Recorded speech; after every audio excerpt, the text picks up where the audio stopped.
नमस्कार, स्वदेश न्यूज देख रहे हैं आप और मैं हूं आपके साथ वागीशा। और क्या महाराष्ट्र में खेला हुए? जी हां, ठाकरे सरकार में फूट पड़ती हुई दिखाई देती है। कांग्रेस में टकराव और बिखराव की स्थिति साफ साफ दिखाई दे रही है। जी हां, मुख्यमंत्री उद्धव ठाकरे और नरेंद्र मोदी की बंद कमरों में मुलाकात के बाद अब महाअघाड़ी सरकार में छटपटाहट दिखाई दे रही है। और इसी बीच कांग्रेस ने अब ऐलान कर दिया है। कांग्रेस के प्रदेश अध्यक्ष नाना पटोले ने ऐलान किया है कि कांग्रेस एकला चालो यानी कि अकेले चुनाव लड़ेगी। जी हां, महाराष्ट्र सरकार में अपनी अनदेखी को लेकर कई बार सवाल खड़े कर चुकी कांग्रेस ने अगले विधानसभा चुनाव में अकेले ही लड़ने का ऐलान किया है। महाराष्ट्र कांग्रेस के चीफ नाना पटोले ने कहा कि राज्य में अब पार्टी अकेले चुनाव लड़ेगी। इसके बाद एक बार फिर महाराष्ट्र में सियासी पारा चढ़ गया है।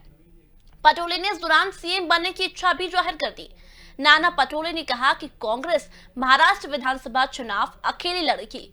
अगर आलाकमान फैसला लेता है तो मैं मुख्यमंत्री का चेहरा बनने को तैयार हूं।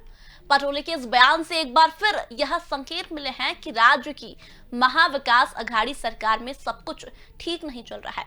राज्य की गठबंधन सरकार में सबसे अहम भूमिका निभा रही एनसीपी ने कहा था कि महाविकास अघाड़ी एमवीए के तीनों घटक महाराष्ट्र सरकार चलाने के मुद्दे पर एकजुट हैं। लेकिन साल 2024 में होने वाले राज्य विधानसभा और लोकसभा के चुनाव साथ लड़ने पर अब तक फैसला नहीं हुआ।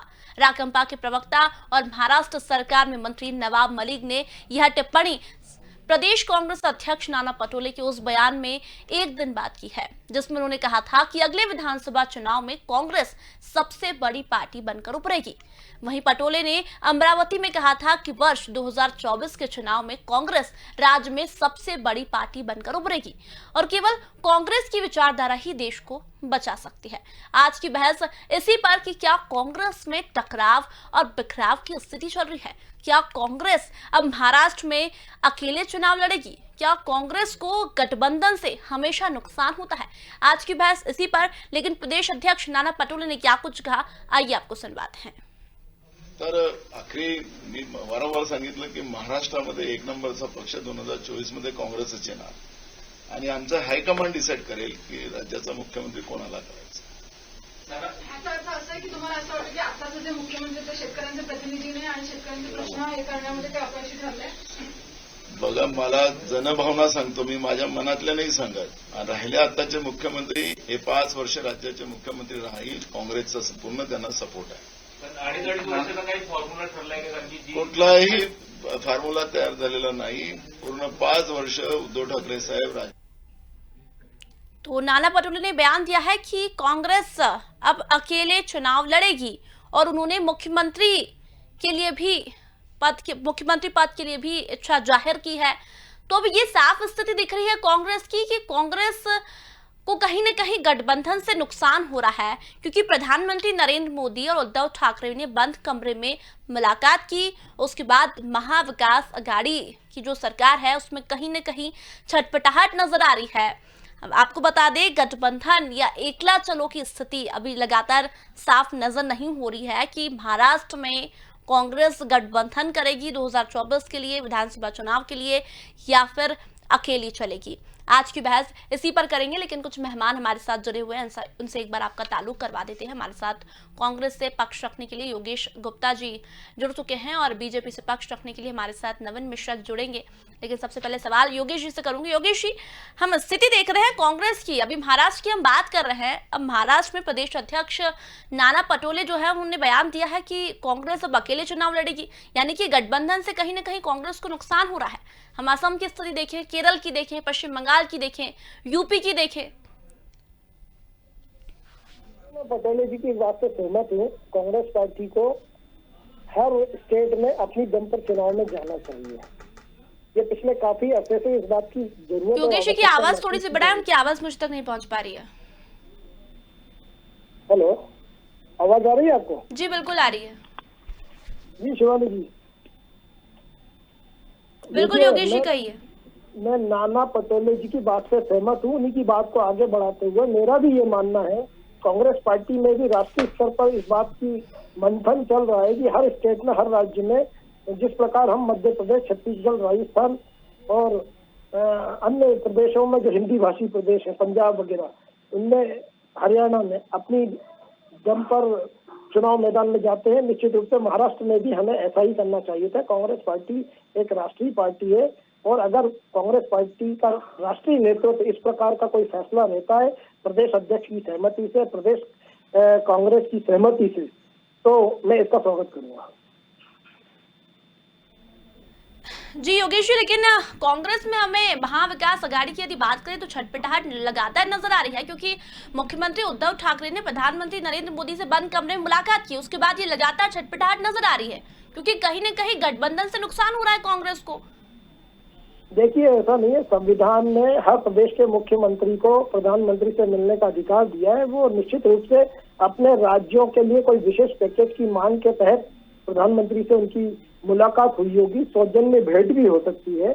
और उद्धव ठाकरे जी की मन में क्या चल रहा है ये तो वही बता सकते हैं, मैं तो यहाँ बैठकर बता नहीं सकता। लेकिन अभी ऐसी कोई बात है नहीं। पिछले जो विधानसभा चुनाव हुए थे उसमें कांग्रेस पार्टी को काफी अच्छी सफलता मिली थी और अभी आगे होने वाले महानगर पालिका चुनाव में भी कांग्रेस पार्टी का फैसला यही होने वाला है कि वो अकेले अपनी दम पर चुनाव मैदान में जाएगी। चलिए नवीन जी हमारे साथ जुड़े हुए। नवीन जी, क्या लगता है कांग्रेस की स्थिति की यदि बात करें तो महाराष्ट्र में कहीं न कहीं छटपटाहट नजर आ रही है, ऐसे में बीजेपी को फायदा हो सकता है, क्योंकि कांग्रेस की हमने स्थिति ये देखी है कि जहां जहां भी गठबंधन हुआ है वहां कहीं न कहीं कांग्रेस को नुकसान हुआ है। असम की बात करें, बंगाल की बात करें, यूपी की बात करें, ऐसे में अब महाराष्ट्र में भी कहीं न कहीं फूट नजर आ रही है। देखिए, ये तो कांग्रेस का अंदरूनी मामला है और इस पे मुझे नहीं लगता है कि बहुत ज्यादा कुछ बोलने की आवश्यकता है। लेकिन कांग्रेस का जिस ढंग का इतिहास रहा है कि कांग्रेस के साथ जो लोग गए हैं उनकी लुटिया डूबी है। कांग्रेस का एक सिस्टम रहा है कि रीजनल पार्टी को या राष्ट्रीय स्तर पर किसी पार्टी से अलायंस करके एक समय के बाद उस पार्टी को कैसे खत्म किया जाए उस पर कांग्रेस की लीडरशिप काम करती है और देश की तमाम पॉलिटिकल पार्टी ये भी जान चुकी है। इसलिए कांग्रेस सब हाशिए पे है देश के अंदर। न तो उनके पास कोई राजनेता है, जो कुछ बचे हुए थे ज्योतिराज सिंधिया, जतिन प्रसाद जैसे लोग, उन लोगों ने भी भाजपा का दामन थाम लिया। सचिन पायलट दिल्ली में कैंप कर रहे हैं, देख ही रहे क्या स्थिति बन रही है। अब रहा उद्धव ठाकरे जी का मामला, तो 25 साल का हमारा उनसे गठबंधन था बाबा साहब के समय से, और देश में हमने 25 साल से एक मजबूत गठबंधन चलाई थी। एनडीए के हमारे घटक दल के मुख्य दल थे। किस कारण बस, किस परिस्थिति बस इन लोगों ने महाराष्ट्र में अपनी सुविधा के अनुसार से गठबंधन बनाया, उसका परिणाम उद्धव ठाकरे भी देख चुके हैं। और राहुल गांधी जी और एनसीपी के शरद पवार जी से उनको क्या प्रेरणा मिल रही है ये वो समझ रहे हैं, उनकी पार्टी भी समझ रही है। मैं 2 दिन पहले द हिंदू में पढ़ रहा था, कल या परसों के पेपर में द हिंदू में पढ़ रहा था, संजय राउत जी का बड़ा अच्छा स्टेटमेंट आया था और बड़े अच्छे शब्द में उन्होंने कहा था कि प्रधानमंत्री से मिलना और कुछ राजनीतिक दल की घबराहट लोकतंत्र में क्या संकेत देता है ये हम लोग नहीं समझ पा रहे हैं, और इसके लिए चर्चा दिल्ली से लेकर मुंबई तक शुरू है। तो देखिए, उनका अंदरूनी मामला है। भारतीय जनता पार्टी दुनिया की सबसे बड़ी लोकतांत्रिक पार्टी है, दुनिया की सबसे ज्यादा कार्यकर्ताओं वाली पार्टी है। अभी आप लोगों ने देखा, मैं बंगाल में भी कलकत्ता में हूँ, 150 साल का इतिहास की पार्टी। पश्चिम बंगाल में लगातार 20 साल जिसकी सरकार रही हो, विधान चंद्र राय के साथ साथ 1972 तक इनकी गवर्नमेंट रही हो। अधीर चौधरी जी इनके अपोजिशन लीडर का हाउस बंगाल से बरहमपुर से एमपी हैं, और पश्चिम बंगाल के 90% जो सीट थी उसमें कांग्रेस के उम्मीदवारों की जमानत जब्त हो गई है पश्चिम बंगाल में, और एक भी खाता इनका नहीं खुला है पश्चिम बंगाल में। अब इससे बड़ा दयनीय स्थिति और क्या कहा जा सकता है। केरला में देख लीजिए आप बागीसा जी, केरला में राहुल गांधी पूरी ताकत के साथ केरला में लगे थे, और उसी केरला में लगे हुए थे जहां लेफ्ट फ्रंट को ये राहुल गांधी जी लेफ्ट फ्रंट के साथ लड़के उनकी विचारधारा की लड़ाई चल रही थी, और बंगाल में राहुल गांधी के साथ कांग्रेस और सीपीएम के लोग आपस में गले नहीं मिल रहे थे, एक ही रोटी का 2 भाग करके खाना खा रहे थे। तो कांग्रेस की करनी करने में बड़ा फर्क है, और भारतीय जनता पार्टी के न तो सेंट्रल लीडरशिप को न किसी स्टेट लीडरशिप को, हम लोग को बहुत ज्यादा कुछ इंटरेस्ट कांग्रेस की अपनी राजनीति उनकी अपनी है। लेकिन ये निश्चित कहना चाहूंगा कि कांग्रेस की राजनीति विनाशकारी राजनीति देश के लिए है, लोकतंत्र के लिए कांग्रेस की राजनीति जो अब खतरा बन चुकी है। और किसी भी 130 करोड़ जनता में जो कांग्रेस उस कार्य करता है वही मजबूरन बस कांग्रेस में बैठे हैं। अब कांग्रेस के ना तो लीडरशिप पे इनको विश्वास है, न इनके झंडे में विश्वास है, न कांग्रेस के राजनीतिक सिस्टम पे देश के किसी को विश्वास में रह गया। चलिए योगेश जी से कमेंट लोगे। योगेश जी, आपको नहीं लगता कि जहां जहां आपने गठबंधन किया है वहां जिनके साथ गठबंधन किया है उनको ज्यादा फायदा होता है बजाय कांग्रेस के? कांग्रेस हमेशा नुकसान में रहती है। देखिए, मैं पहले नवीन जी की बात का जवाब दे दूं। जी बिल्कुल कहिए। नवीन जी ने स्टेट वाइज हमको नाम गिना है। नवीन जी से मेरा निवेदन है कि आप बिहार संभाल लो पहले। आपकी बिहार की गवर्नमेंट जा रही है, जहां आपने नीतीश कुमार से ज्यादा सीट होने के बाद भी उनको मुख्यमंत्री बना के बैठाया हुआ है। ब्लैकमेलिंग की राजनीति जो आप लोग करते हैं, उसके कारण वो बिहार की सरकार जा रही है। पश्चिम बंगाल में आपने टीएमसी से जितने विधायक तोड़े थे और जितने जीते हैं, 33 से 35 विधायक वापस ममता दीदी के पास जा रहे हैं। तो खेला हो गए बंगाल में, अभी और आगे लोकसभा में भी हो गए। और उत्तर प्रदेश में आपके योगी जी के क्या हाल है वो आपके राष्ट्रीय नेतृत्व को पता है, संघ वालों को, आरएसएस वालों को पता है। यूपी का चुनाव आपके लिए ये कहना चाहिए कि कोरोना महामारी के टाइम पहली वैक्सीन होगी या दूसरी वैक्सीन होगी लोकसभा चुनाव 2024 का। आपकी विदाई की तैयारियां हो चुकी हैं भारतीय जनता पार्टी की इस देश से। जीत हार चुनाव में चलती है। 10 साल हमारी भी सरकार रही थी कांग्रेस की, डॉक्टर मनमोहन सिंह के नेतृत्व में। बहुत अच्छा देश चला के दिखाया था हमने। आप लोग सिर्फ मुंह चलाना जानते हो। सरकार की पूरी अर्थव्यवस्था की तहस नहस कर डाली आपने 7 साल में। जो जीडीपी आपको 8.29 पे सौंपी थी, माइनस में चली गई, -7.15 है आज 7 साल के प्रयास में। किसी भी राजनेता को परखने के लिए 7 साल का कार्यकाल बहुत होता है। देश की जनता मोदी जी को समझ चुकी है। अब ना मोदी आएगा ना योगी आएगा, अब तो कांग्रेस ही आएगी। लिख के ले लो आप इस बात को गारंटी के साथ। किस आधार पर योगेश जी? लेकिन गठबंधन की सरकार तो आप सभी जगह चला रहे हैं, तो जहां जहां गठबंधन की सरकार रही वहां तो कांग्रेस दिखाई नहीं दे रही। असम में, केरल में, पश्चिम बंगाल में, यूपी में, अब महाराष्ट्र में भी कहीं न कहीं वो खेला हुए वाली स्थिति दिख रही है हमको। देखिए, 46 दलों का गठबंधन एनडीए में है और आरोप आप कांग्रेस पर लगा रही। कांग्रेस का कहाँ किस राज्य में गठबंधन सिवाय महाराष्ट्र के? बताइए और किस प्रदेश में गठबंधन है? महाराष्ट्र में वामपंथियों के साथ मिलकर पश्चिम बंगाल में उतरे थे, लेकिन कहीं भी नजर नहीं आई कांग्रेस। विचारधारा खत्म हो गई है पश्चिम बंगाल से। सहयोगी के रूप में बैठे हैं कांग्रेस वाले महाराष्ट्र के अंदर। उनका जो मुख्य गठबंधन है एनसीपी के साथ है। तो निश्चित रूप से महाराष्ट्र में कांग्रेस पार्टी अपनी दम पे चुनाव लड़ेगी और हमें पूरा विश्वास है कि जनता का, महाराष्ट्र की जनता का आशीर्वाद हमको मिलेगा। रही बात शिवसेना और बीजेपी के पूर्व गठबंधन की, तो भ्रष्टाचार के चलते ये गठबंधन विखंडित हुआ था। इसको कांग्रेस पार्टी ने विखंडित नहीं किया था। ये जो आजकल इनके भारतीय जनता पार्टी के नेताओं के भ्रष्टाचार उजागर हो रहे हैं ना, अभी राम के नाम पे वोट मांगते, राम के नाम पे घोटाला करते चंदे में। 5 मिनट में 2 करोड़ से 18 करोड़ बनाने वाली पार्टी है। 70 साल में कांग्रेस 225 करोड़ रुपए नहीं जोड़ पाई और इन्होंने 6 अरब के करीब अपनी बिल्डिंगें बना दी है दिल्ली में, 5 स्टार 7 स्टार होटल के बराबर। तो भ्रष्टाचार कौन कर रहा है? जो लोग साइकिल पर फटी चप्पलें पहन के घूमते थे आज मर्सिडीज कार में घूम रहे हैं। जनता सब देख रही है कि भारतीय जनता पार्टी काम किसके लिए कर रही है। नवीन जी जवाब दीजिए। जब इसका जनता से जुड़ा कोई काम 7 साल में किया हो तो नवीन जी से जानना चाहूंगा मैं। 7 साल के मोदी जी के कोई 7 ऐसे उल्लेखनीय कार्य बता दें जो जनता के हित में किए हो। नवीन जी बता दीजिए। इनको शायद ये नहीं मालूम है। योगेश भाई मेरे काबिल मित्र हैं, कांग्रेस के प्रवक्ता हैं।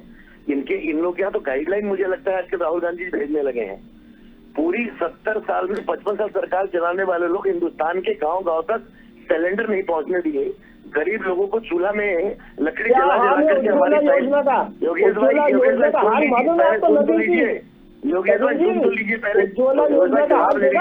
एक बार सिलेंडर दोबारा भरवा नहीं पा रहे हो। योगेश जी जवाब देते ना नवीन जी से, उसके बाद मैं आपके पास भी आ रही हूँ। अब आपने पूछा उल्लेखनीय कार्य कौन कौन से किए, तो इनसे पूछ लेते ना कौन कौन से किए। सिलेंडर की बात करें, 400 का सिलेंडर 800 कर दिया। प्रमोशन होने वाले हैं। 400 का योगेश भाई बोलिए, आपकी प्रमोशन होगी पहले आप बोलिए। तो कहाँ जनता पहले बोलिए, आपकी प्रमोशन कराएं हम पहले, बोलिए। अरे आप क्या कराएंगे प्रमोशन साहब? आप तो अपनी पार्टी को देखो। अरे आप क्या तो कुछ रहा ही नहीं तो क्या प्रमोशन होगा? अरे हम हमारी पार्टी को हर कार्यकर्ता पूरी ईमानदारी के साथ पूरी मेहनत। योगेश जी मैंने आपसे जवाब ये पूछा था कि गठबंधन से नुकसान हो रहा है कांग्रेस को, उसका तो आपने जवाब नहीं दिया। फिर आप बीजेपी पर आ गए कि यूपी में माहौल देखिए, उत्तर प्रदेश बंगाल की हालत देखिए। मैंने आपसे पूछा कि कांग्रेस में मंथन की जरूरत है, सुधार की जरूरत है। बंद हो गया है। आपकी सब्जेक्ट महाराष्ट्र में क्या बिना गठबंधन के जाएंगे? दे रहे थे अनिल देशमुख इनको थैला लाके पहुंचा रहे थे। अरे बबीता जी, बबीता जी देखिए, इसकी हर योजना भ्रष्टाचार से शुरू होती है, भ्रष्टाचार पे एक एक करके बोली ना योगेश जी, पहले नवीन जी से जवाब ले लेते हैं, मैं आपके पास भी आ रही हूँ। एक एक करके बोलिए ताकि मैं भी समझ पाऊँ। नवीन जी कहिए। कांग्रेसियों का कांग्रेसियों का इतिहास रहा है कि ब्लैकमेलिंग करके जिस राज्य में भी सरकार में होते हैं पहले ब्लैकमेल करते हैं। राहुल गांधी जी और सोनिया जी को थैला पहुंच रही थी उद्धव ठाकरे के द्वारा। अनिल देशमुख पूरे महाराष्ट्र के अंदर पैसा कलेक्शन करके और कांग्रेस के कुनबों को भेज रहे थे। अनिल देशमुख ने जो कारनामे किए पूरी दुनिया ने देखी, अंततः उद्धव ठाकरे को सरकार से हटवाना पड़ा और वो थैला आना बंद हो गया है। यही कारण है कि कांग्रेस की जो कुनबा है, जो राहुल गांधी जी के लीडरशिप में एक देश के अंदर में सिंडिकेट चल रही है, इन सिंडिकेट ने पल्ला झाड़ना इसलिए शुरू कर दिया है कि उद्धव ठाकरे ने देना सब कुछ बंद कर दिया है। इनका तो इतिहास रहा है ये। चंद्रशेखर की सरकार चलिए नवीन जी अभी योगेश जी बोल रहे थे कि डिबेट का मुद्दा ये है योगेश जी कि कांग्रेस की आखिर ऐसी स्थिति क्यों हो रही है। हमने देखा पश्चिम बंगाल में कांग्रेस का सफाया हुआ, असम में सफाया हुआ, बंगाल में सफाया हुआ, केरल में सफाया हुआ, लेकिन अब राजस्थान की स्थिति हम देख रहे हैं, पंजाब की स्थिति देख रहे हैं, वहां लगातार बिखराव और टकराव जारी है।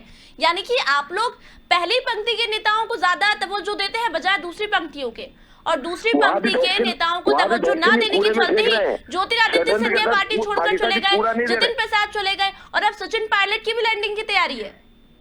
देखिए वगीशा जी, मैं पहले नवीन जी की बात का जवाब दूंगा। थैले और झोले की राजनीति नरेंद्र मोदी जी करते हैं, कई बार झोले और थैले की बात कर चुके हैं।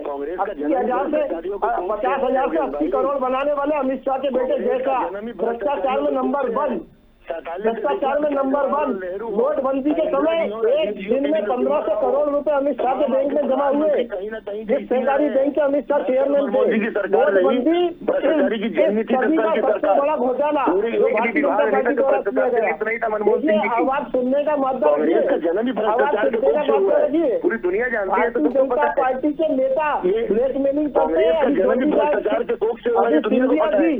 सिंधिया जी मध्य प्रदेश में घूम कर गए, उनकी ब्लैकमेलिंग की राजनीति से घबराकर मोदी जी उनको मंत्री बनाने जा रहे हैं। अरे भाई हमारे नेता है, हमारे सांसद है, वो हमारा आंतरिक मामला है। अब इसके लिए राहुल गांधी से परमिशन लेके सिंधिया जी के साथ क्या करना है। जतिन प्रसाद को आपने धोखा दिया, जितेंद्र प्रसाद जी पीवी नरसिम्हा राव के राजनीतिक सलाहकार सोनिया गांधी ने उनको धक्का मार के घर से निकालने की धमकी दी थी। जितेंद्र प्रसाद के फादर को जो पीवी नरसिम्हा राव के एडवाइजर थे उसको सोनिया गांधी जी ने घर से धक्का मार के निकालने की बात की। वो दिन भूल गए क्या? आप गिना नहीं पाए। वो दिन भूल गए क्या आप लोग? नवीन जी मैंने आपसे पूछा था नवीन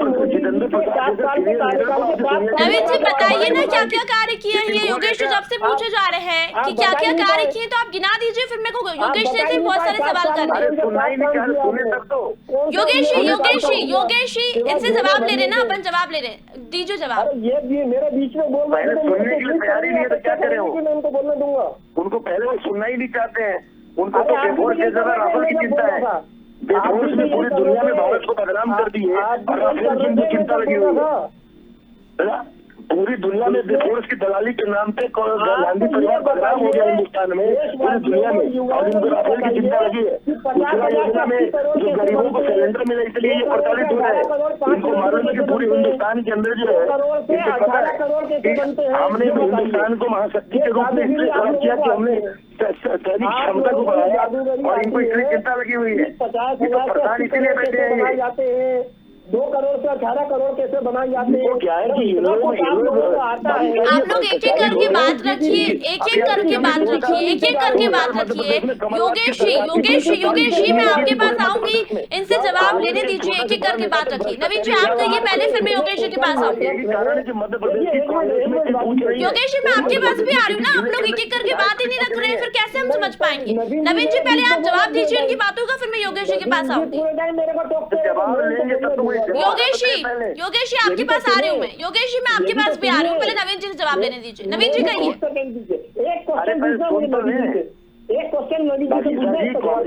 चलिए नवीन जी इनको एक सवाल पूछने दीजिए, फिर आपके पास आ रही हूँ। कहिए योगेश जी कहिए। स्वरूप पूछना चाहूंगा जी, बताइए। नवीन जी ये कब से कुछ सवाल पूछना चाह रहे हैं, इनको पूछने दीजिए, फिर मैं आपके पास आ रही हूँ। कहिए योगेश जी कहिए जल्दी। नवीन जी मेरा पूरे देशवासियों की तरफ से आपसे एक प्रश्न है कि 2 करोड़ से 5 मिनट में 18 करोड़ कैसे बनाए जाते हैं?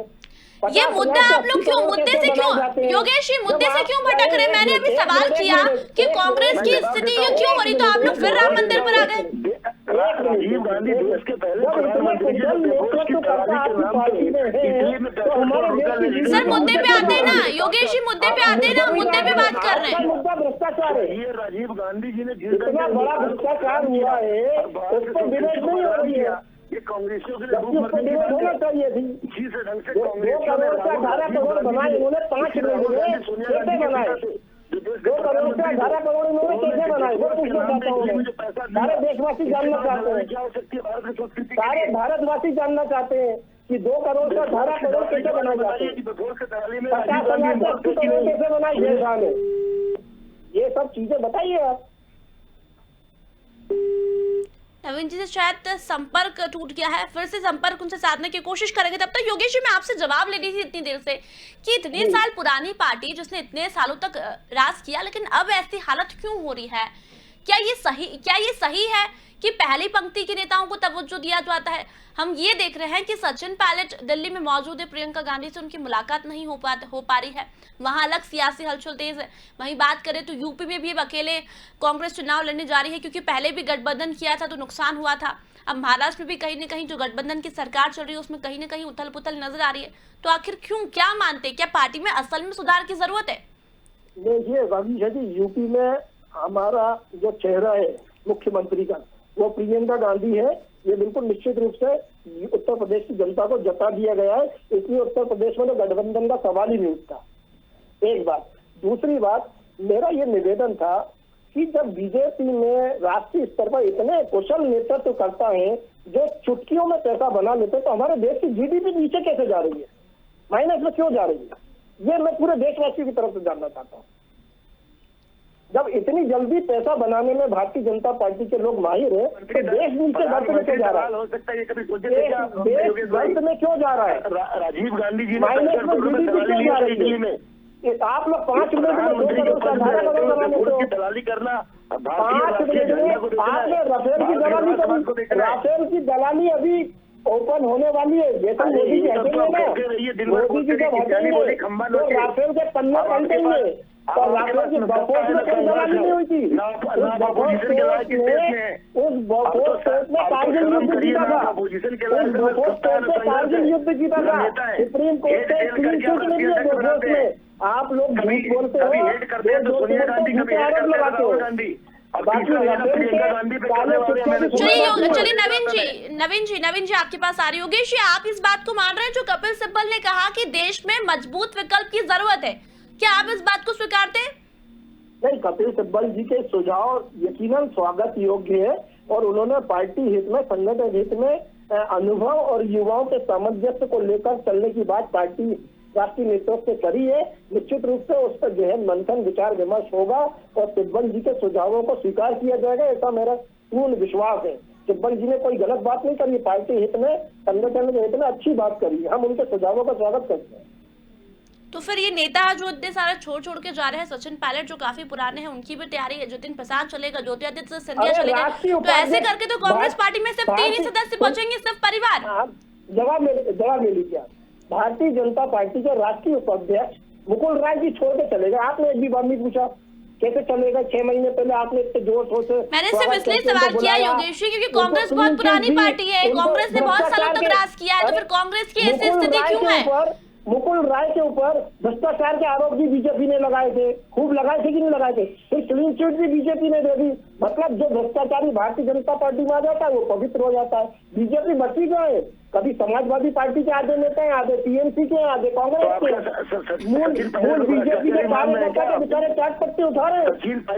मूल बीजेपी के जो कार्यकर्ता है आज वो चाट पत्ते उठाने का काम कर रहे हैं। बाकी मलाई दूसरे दलों से आए हुए नेता खा रहे हैं। मुकुल राय चले गए, और भी नेता जाने वाले। आप नवीन जी शायद पश्चिम बंगाल से, ये बंगाल के विघटन को ही रोक रहे हैं। 35 विधायक जा रहे हैं, आपके 35 विधायक दीदी के पास। 33 विधायक जा रहे हैं आपके, मानो ना आपको इस बात अरे उद्धव ठाकरे भ्रष्टाचारी है तो आप बताइए कि उद्धव ठाकरे भ्रष्टाचारी है। उद्धव ठाकरे जी को अलग किसने किया था? भ्रष्टाचारी है, फडणवीस इस पर ने। चर्चा करनी चाहिए। देवेंद्र फडणवीस जी को मलाई का लिया था, इसलिए ठाकरे जी का गठबंधन तोड़ा। अढ़ाई साल गठबंधन ठाकरे जी और गठबंधन भारतीय जनता पार्टी का पुराना रहा है। अगर आपके पास आता है तो आप स्वागत करें उनका।